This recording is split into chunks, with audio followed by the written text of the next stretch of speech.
Tazcrftd crew, what's going on, man? I appreciate y'all tapping in with me. Now listen, I'm gonna start this story off like a good YouTuber should, right? That's I gotta hook y'all. So I bought an axolotl for the new live studio, right? He's right back here. I'll show y'all a little video of him. Boom. That'll get it rolling, right? Now, the rest of this story is, I mean, it's a crazy journey into the world of fish land in order to figure out exactly what I wanted to do with the fish tank that I put in the new live studio. Now, I love fish tanks, and it's more so for my love of water, and not just a love of water, but a respect for water, because it's one of the elements that I feel, number one, it can be anything at any time, whenever it needs to be, solid, liquid, gas, however it needs to roll, and it's something that you truly have to respect. I think we know more about space than we know what's at the bottom of the ocean. So, you know, water is one of those elements, man, you just have to have a big respect for. And I think as a human being, one of the best parts of the journey is seeing how you can exert your will on the elements. I think that's how we created fire, which is one of the greatest inventions of all time. And as a craftsman that believes in craftsmanship, I mean, you know, I believe in certain things that are just heavily crafted, right? So let's get to the story. I decided I want to put a fish tank in a live studio in order to just jazz it up a little bit, make it different, do something different than the other things I see on YouTube. So got the fish tank. It's a Bentley fish tank. It's a cool little fly.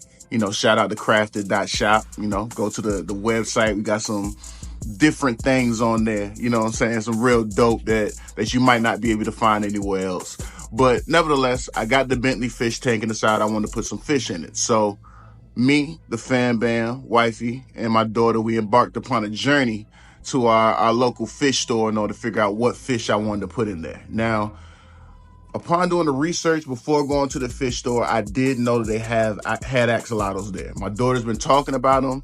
If you had asked me maybe a week ago what an axolotl was, I would have told you it was a Pokemon or something like that, to be G with you. The name comes from the sun god from Mexico. It's a Mexican animal that lives in Mexico. It's basically a salamander, but the ability that it has to regenerate really is the most sensational thing that it can do. Its limbs, it can make new limbs if they get cut off, and it looks like a mythical creature when you look at them. I didn't even think they were real. So upon doing some research, I found out that you can purchase one, and it's pretty much owned like owning a salamander or the same thing as owning a fish. So we get to the fish store, we're going in, started checking out the fish. I saw some different ones I did. Like, I might end up doing some more fish tanks at the house or even at the studio, because I mean, there's some cool fish in there, man. I'll show y'all some as we're going through this video. But as we get to the back of the store, we come around the corner in the little back room. That's where they have the axolotls tucked away at. So get in there, there's maybe 15 in the tank.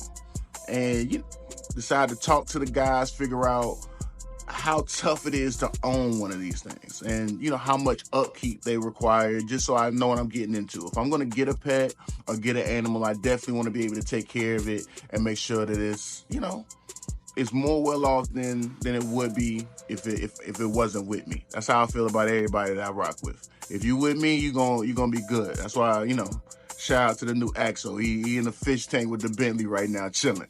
But anyway, so the guy let us know that it's pretty easy to own one. You know, you want to keep a neutral pH in the tank. You want to make sure you have a good filter in there to keep it clean water. You want to make sure that, you know, it doesn't have any big rocks or big pellets at the bottom that might, you know, because that's how they eat. They inhale the food type thing. So if there's like rocks that are food size in there, it'll inhale them. But anyway, feeding them frozen worms, live worms, however you want to go. It's a pretty straightforward process. So upon learning that, I'm like, hey, let's do it. I'm gonna take the axolotl home today. So we had to figure out which one we wanted to take home. Oh, this one glows. Oh, okay. Oh, well, no, get the one that glows then. Yeah. Yeah, definitely the one that Let glows. me see if his eyes. Let me look at his eyes.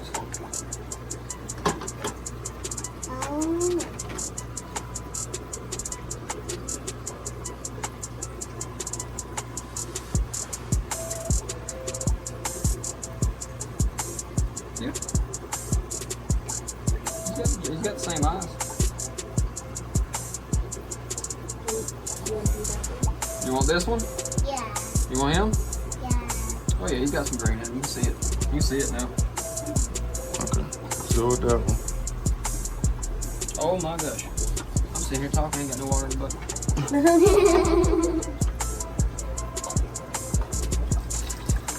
Yeah, no, these guys are not like your salamanders. Okay. They have to stay in water. Yeah. Gotcha. You know, because salamanders, they can come in and out of water. These guys, that's the little things on the top of their heads right there. The ones that kind of like it looks like it pulses, kind of. That's their gills.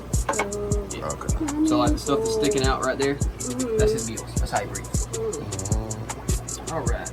And you know, I might end up getting a few more. So leave in the comments which one you would have picked as I show them on the screen here. And then, you know, my boy, he gave us some more information about him as we picked out the black one with the green eyes. You know, that's kind of my color setup. If you know anything, you follow me on Instagram or something like that, you might know that the green with the black, like the little color pop with the all black set out, that's how I like to get down. But yeah, so we picked that one out. My man went in the tank, got him out the tank, brought it to the front. I had to get a couple more things, a couple more accoutrements for the fish tank in order to get it ready for him. So yeah, grabbed that up, and before we got out of there, we did want to see if it was a boy or a girl. So the young lady that helped us at the front, she had to lift the bag up, and hey, even my man from way the back of the store could tell. Hey, that's a male. I'm so jealous. Okay. I'm so jealous. Oh my goodness. On the back side there, that's where you have to look. Okay. Okay. Hey, that's a boy right there. So shout out to my new axolotl. Figuring out what to name him. I think I'm gonna go with Axel. I like the name Axel. Shout out to my billions watchers out there. You know how that name gets down. But I think Axel for an axolotl sounds pretty fly. But if you have a different name, I will change his name. But for right now, shout out to my man Axel. And yeah. We got him for the studio, the live studio. So I'm gonna be rocking out. I'm gonna be keeping y'all up to date as I get more information about him. As he grows, gets bigger, we're gonna keep rocking with it. So I think it's dope to have a mythical creature that's rocking with me right now. It feels like a rebirthing process that every craftsman needs for that inspiration, man. So shout out to you guys, man. If you got some questions for me, leave it in the comments. I try to answer anything that you guys leave down there. And as always, stay crafty. Let's go.